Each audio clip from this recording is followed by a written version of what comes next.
తిరుపతిలో ఏదైతే టోకెన్ల జారీ వద్ద ఆ తొక్కిసలాట జరిగింది, కొంతమంది భక్తులు కూడా మృతి చెందారు, మనందరికీ తెలిసిన విషయమే. దీనికి ఆల్రెడీ ఆ చంద్రబాబు గారితో పాటు మంత్రులందరూ వెళ్ళారు. అయితే జగన్మోహన్ రెడ్డి కూడా వెళ్ళాడు. వాస్తవానికి ప్రతిపక్ష హోదా కూడా లేదనుకోండి, అది వేరే విషయం. సరే, పరామర్శించడానికి వెళ్ళడానికి మనం ఎవరూ తప్పుపట్టాల్సిన అవసరం లేదు. బాధితులకు భరోసా ఇవ్వడానికి అయితే వెళ్ళొచ్చు. కానీ జగన్మోహన్ రెడ్డి మరొకసారి తన నైజం ప్రకటించాడు. ఏంటి, జగన్మోహన్ రెడ్డి ఎయిర్పోర్ట్లో దిగ్గానే సీఎం సీఎం అని నినాదాలు, కొండ మీదకి రాగానే సీఎం సీఎం అని నినాదాలు. దాంతోపాటు మనం వెళ్ళేది ఐసీయూకేమో ఒకళ్ళిద్దరు ముగ్గురులో లోనకి పంపుతారు, సాధారణంగా ఎక్కువ మందిని పంపరు. ఐసీయూ అంటే మనకు తెలుసు ఇంటెన్సివ్ కేర్ ఎంత ఇదిగా ఉంటుందో. ఆ డస్ట్ అది ఏదైనా వస్తే ఇన్ఫెక్షన్ అటాక్ అయ్యి ఆ పేషెంట్కి ఇబ్బంది అయ్యే పరిస్థితి. కానీ నిన్న జగన్మోహన్ రెడ్డి తన మందర వేసుకుని ఐసీయూలోకి వెళ్ళిపోయాడు. సరే, ఎవరైనా ఒక ఫోటోగ్రాఫర్ వీడియోగ్రాఫర్ వెళ్తే తప్పులేదు, ఎందుకంటే జగన్మోహన్ రెడ్డి వెళ్ళాడు కాబట్టి ఫోటోల కోసం ఒక వ్యక్తి వెళ్ళొచ్చు. దాంతోపాటు జగన్మోహన్ రెడ్డి ఇంకొకళ్ళిద్దరు వెళ్తే లోనకి బాగానే ఉండేది, జనాన్ని తీసుకెళ్లాడు. సరే, ఇవన్నీ కాసేపు పక్కన పెడితే అది పరామర్శలాగా లేదు. ఏదైనా మనం శుభకార్యానికి వెళ్తే సగం నవ్వుకుంటూ మాట్లాడతాం చూడండి, అలా మాట్లాడినట్టుంది. పోనీ ఎవరితోనో మాట్లాడితే సరే నవ్వేడేమో పోనీ అనుకోవచ్చు. స్వయంగా బాధితులతో మాట్లాడితే వాళ్ళేమో ఏడ్చుకుంటూ వాళ్ళకి జరిగింది వాళ్ళు చెప్తుంటే జగన్మోహన్ రెడ్డి మాత్రం నవ్వటం అంటే అర్థం కాని పరిస్థితి. ఇప్పుడు ఎలాంటి వ్యక్తి అయినా నిజంగా ఎదుటి వ్యక్తి, మనం రోడ్డు మీద వెళ్తుంటామండి, మనం ఎంత సంతోషంగా ఉన్నా ఏ యాక్సిడెంటో చూసామనుకోండి, లేదా కింద పడిపోయిన వ్యక్తిని చూసామనుకోండి, ఒకసారిగా మన ఫేస్లో ఎక్స్ప్రెషన్ మారిపోద్ది.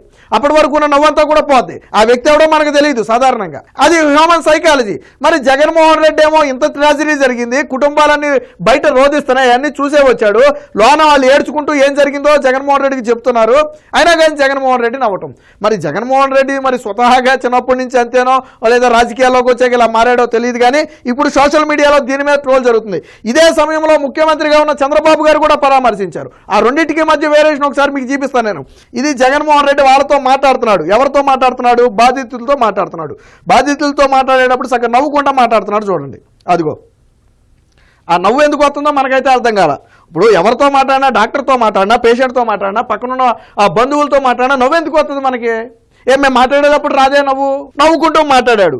మరి ఆ నైజం ఏంటో అర్థం కావట్లేదు ఎవరికి. సరే, ఇది కాసేపు పక్కన పెడితే ఇది చూడండి.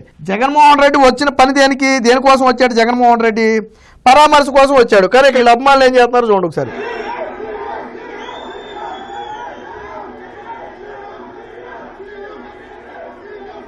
వాళ్ళు సీఎం సీఎం అని నినాదాలు చేయటం, జగన్మోహన్ రెడ్డి ఏమో వాళ్ళకి అభివాదం చేయటం. మనం వెళ్ళినప్పుడు చంద్రబాబు గారు వెళ్ళారు, ఆల్రెడీ ఆయన సీఎం. ఇప్పుడు నువ్వు ప్రతిపక్ష హోదా కూడా లేదు, కానీ ఎక్కడ కొండ మీద సీఎం సీఎం అని అడగలేదే, ఎక్కడ ఘన స్వాగతాలు చంద్రబాబు గారికి పలకలేదే, అధికారులు ఎక్కడ ప్రోటోకాల్ ప్రకారం చంద్రబాబు గారికి పూల బుకేలు కూడా ఏమి ఇవ్వలేదే. ఎందుకంటే ఆయన వెళ్ళింది ఒక విషాద ఘటనకు సంబంధించి పరామర్శకు. మరి జగన్మోహన్ రెడ్డి ఎందుకు దీనికి వెళ్ళింది? సో దీంతో పాటు ఇంకో వీడియో కూడా ఉంది, ఒకసారి చూడండి. ఇది అత్యంత దారుణం. ఇది నిన్న జగన్మోహన్ రెడ్డి పరామర్శకు వెళ్ళాడు, బాగుంది. ఇది నేను ఎందా చెప్పాను చూడండి, మందిని వేసుకుని వెళ్ళాడని చెప్పాను కదా. సో ఇది డాక్టర్ కూడా ఎక్కడో వెనకమాల నిలబడ్డాడు. వాస్తవానికి ఏ వ్యక్తి అయినా పేషెంట్తో మాట్లాడాలి, డాక్టర్తో మాట్లాడాలి. నేను ఆ విజువల్ చూపిస్తాను మీకు, చంద్రబాబు గారు ఎలా మాట్లాడారు. ఎందుకంటే డాక్టర్లు చెప్పాలి, పేషెంట్ కష్టమేంటో చెప్పుకోవాలి. వాళ్ళిద్దరితో మాట్లాడితే సరిపోయి ఇక్కడ డాక్టర్తో పనిలా. ఇదిగో డాక్టర్ వెనక్కి వెళ్ళిపోయాడు. మనకి వీడియోలు ఫోటోలు కావాలా? ఎవరు కావాలి? పేషెంట్ కావాలి. దాని గురించి చూడండి ఒకసారి, అక్కడ జనాన్ని చూడండి ఒకసారి. ఇక్కడ ఒకటి గమనించారా మీరు? ఆ పేషెంట్కి సెలైన్ ఎక్కుతున్న ఈ సెలైన్ రాడ్ను కూడా తీసి పక్కన పడేశారు. సెలైన్ రాడ్ తీయటం అంటే ఏంటి? అటెంప్ట్ మర్డర్తో సమానం. ఒక పేషెంట్కి సెలైన్ ఎక్కుతుందంటే పేషెంట్ కండిషన్ బాగోకే కదా. ఈ సెలైన్ రాడ్ కూడా తీసి పడేశారు చూడండి మీరు ఒకసారి. సో అదిగో పరిస్థితి చూడండి. డాక్టర్ను కూడా రానివ్వట్లా, నర్సును రానివ్వట్లా. మరి ఇది పబ్లిసిటీ కదా? జగన్మోహన్ రెడ్డి వెళ్ళింది పబ్లిసిటీ స్టంట్ కోసం కదా?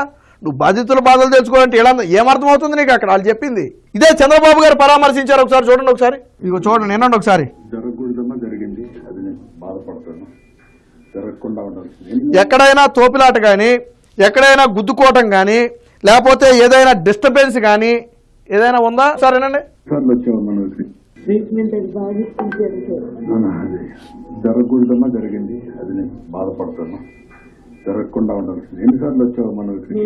15 years వచ్చింది సార్. హస్బెండ్ 20 years అయ్యింది. ఎప్పుడు ఏకాదశికి వస్తారమ్మా? ఎప్పుడు ఏకాదశి దర్శనం అవుతుంది. ఈసారి దగ్గరలో ఉన్నాను సార్. 10 మంది తర్వాత మేమే లైన్ లో. మేము ఎలా వెళ్ళినా కూడా కాళ్ళు వాళ్ళ చేతులు అలా తోసుకుంటూ నూతిలో పడేసి చూడండి ఎంత హుందాగా మాట్లాడుతున్నారు. జరిగింది ఎలా తెలుసుకుంటున్నారు? అది కదా మరి నాయకుడి లక్షణం. ఇక్కడ చూడండి ఎవరున్నారు ఇక్కడ?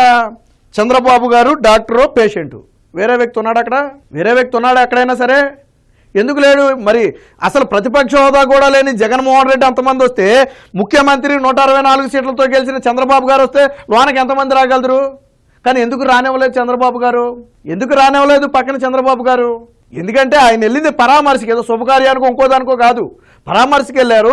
ఐసీయూలో ఉన్నారు, అక్కడ కొన్ని జాగ్రత్తలు తీసుకోవాలి. కాబట్టి చంద్రబాబు గారు వారెవరిని రానివ్వాల. చూడండి ఎంత నీట్ గా మాట్లాడారో. మెడికల్ ఖర్చులు మీరు ఏం పెట్టక్కర్లా, మీరు ఖర్చులకు కూడా అన్ని చేసి దర్శనం చేపించి 1 లక్ష రూపాయలు పంపిస్తాం. మీరు వెళ్ళండి అందరికి. ఆ అమ్మాయికి పని చేస్తాను, అలాంటి కేసులన్నీ మీరు రాసి ఇవ్వండి. ఎంతమంది ఉన్నారు ఇలాంటి వాళ్ళు? ఎంతమంది ఉన్నారు చూడండి, ఎంత హుందాగా అడిగారు. ఒక నర్సు, ఒక డాక్టర్ ఉన్నారు ఇక్కడ. ఎంతమంది ఇలాంటి పేషెంట్లు ఉన్నారు అంటే తీవ్రంగా గాయపడి వచ్చిన వాళ్ళు ఎంతమంది ఉన్నారని ఎంత హుందాగా అడిగారు, ఎంత నీట్ గా డీటెయిల్స్ తీసుకుంటున్నారు ఒకసారి చూడండి. మరి జగన్మోహన్ రెడ్డి మాట్లాడింది ఏమైనా అర్థమైందా? ఎక్కడైనా చంద్రబాబు గారు నవ్వారైనా? ఈ అమ్మాయి ఒకటే సిక్ ఉంది, ఇంకొక అటువైపు ఎంతమంది ఉంటారు మొత్తం ఇలాంటి? 2. వీళ్ళిద్దరికి 3 లక్షలు ఇస్తాం. వాళ్ళు అక్కడ పోయినా కూడా హాస్పిటల్ అన్ని చూపించుకోవడానికి వీళ్ళందరికీ 1 లక్ష రూపాయలకి పంపిస్తాం. దర్శనం వచ్చేస్తాం. ఇక్కడ మొత్తం డాక్టర్లే కనపడుతున్నారు చూడండి. 1, 2, 3 ఇదిగో వీళ్ళు కూడా వైట్ కోట్లు వేసుకున్న డాక్టర్లే. మొత్తం అందరూ కూడా డాక్టర్లే ఉన్నారు. నాకు తెలిసి చంద్రబాబు గారు ఒక వ్యక్తే ఉన్నారు అక్కడ. చంద్రబాబు గారు ఒక వ్యక్తే ఉన్నారు, మొత్తం డాక్టర్లే ఉన్నారు చూడండి. మొత్తం డాక్టర్లే ఉన్నారు చూడండి. రేపు నడవడానికి మూవ్మెంట్ కి సహకరించేది ఏం చేయాలో చేయాలి. చాలా స్పష్టంగా చెప్తున్నారు. రేపు నేను దర్శనం చేయించి పంపించాలి, ఆవిడికి ఏ విధంగానైనా ఆవిడ కోలుకునేటట్టు చేయండి. పైగా నేను ఒక 3 లక్షల రూపాయలు వాళ్ళకి ఇస్తాను. ఫర్దర్గా చిన్న చిన్నవి ఏమన్నా ఉంటే వాళ్ళు వెళ్ళిన తర్వాత కూడా చేయించుకుంటారని చెప్పి చాలా హుందాగా మాట్లాడారు. అలా అందరితో, ఒకరితోనే కాదు, చంద్రబాబు గారు ఎంతమందితో మాట్లాడారో అంతమందితో కూడా అదే పరిస్థితి. జరగకూడని ఘటన జరిగింది, చంద్రబాబు గారే ఒప్పుకున్నారు. జరగకూడదు, బట్ దురదృష్టవశాత్తు జరిగింది. అయ్యిందేదో అయిపోయింది. బట్ ఇక ముందు జరగకుండా చూసుకుంటామని చెప్పడంతో పాటు మీ అందరి బాగోగులు చూసుకునే బాధ్యత నాది అని చెప్పి చాలా స్పష్టంగా చెప్పారు. మెరుగైన వైద్యం అందించాలని అక్కడ అధికారులకు ఆదేశాలు ఇచ్చారు. వాళ్ళు వెంటనే సమస్య చెప్పుకుంటే ఆ సమస్యను కూడా వెంటనే పరిష్కరించారు. పైగా ఇక్కడ ఆదుకోవడమే కాకుండా బయటికి వెళ్ళిన తర్వాత మీకేదైనా ఫర్దర్గా ట్రీట్మెంట్ అవసరమో లేదా ఇంకోటి అవసరమో, కోలుకోవడానికి కొద్దిగా సమయం పడితే మీరు పని చేయలేకపోవచ్చు. కాబట్టి 2-3 లక్షల రూపాయలు